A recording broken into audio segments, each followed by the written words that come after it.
her into his mouth. Absolutely nothing. For a moment, I let a smirk ghost across my face. Of course he isn't. He can't, because I'm Lily Rosewood. My name is tinged with a faint English accent. The voice unmistakable. I had hoped I wouldn't hear it tonight. No wonder Chief Clareman was eyeing me. His daughter was coming up on my 6. Elle, hi! I spin around once my most dazzling smile is stapled to my face, only to drop it as I take in Elle Clareman, barely recognizing her, except for the beauty mark by her lip. She is dressed to the nines in a stunning black cocktail dress and bright scarlet heels, freshly dyed platinum hair cascading over her right shoulder. She is only 4 years older than me, but her time at the London College of Fashion has transformed her into something of a model. Complete with plump, pouty lips and teeth so white, she could be the poster girl for a Colgate commercial. She looks nothing like the demure brunette teen I grew up following around like a puppy. I'm so glad you could make it. The lie is bitter on my lips as she presses twin kisses to my cheeks. The thing is, I want to be happy that Elle is home. Back when we both used to bond over our love of fashion and she treated me like a little sister, I was distraught at the thought of her leaving for college. But every time she's home, she's always chatting Gram up about Rosewood Inc., our luxury coat business that was started over 100 years ago by my great-great-grandmother. When Elle expressed interest in going to college in London, she struck a deal with Gram that if she worked at our London headquarters while studying fashion, she could have a permanent place with Rosewood Inc. after graduating.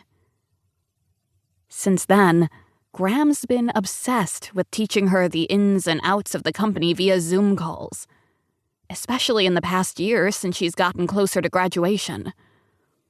And that's fine and all, but Gram was supposed to be spending this year teaching me about her role as chair of the Rosewood Inc. board. I missed you, Lily, Elle says, moving closer to me as a tipsy couple staggers across the polished marble floor of the great room. Her eyes shine with concern. Have you been okay? I know it's been tough for you since everything happened. Understatement of the year right there. My throat threatens to close, and the feelings I've been shoving down all day bubble up. When I was carefully applying my makeup earlier, I promised myself I would keep my emotions reined in tonight. It's just another party. I can make it through one night. I have to. I'm fine, I force out, irrationally mad at her for saying anything. Besides, living with Gram has been great. The last part, thankfully, isn't a lie. Elle brightens, glancing around. Speaking of Iris, have you seen her?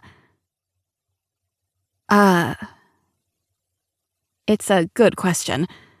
Gram made a spectacular appearance at the beginning of the party over an hour ago, descending the grand staircase in the foyer in a chic, floor-length emerald dress and her signature necklace.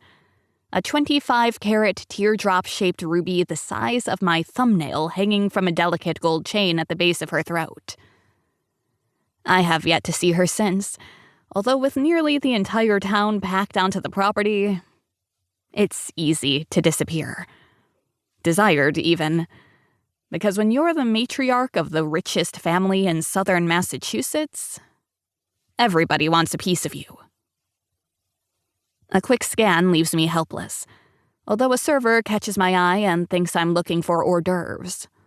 Shrimp cocktail, ladies? No, thank you, Elle says quickly, backing up a couple of steps.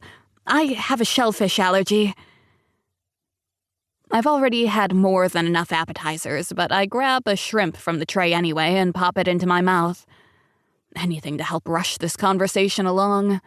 Suddenly, everything feels too much. The music too loud, Elle's expression too knowing.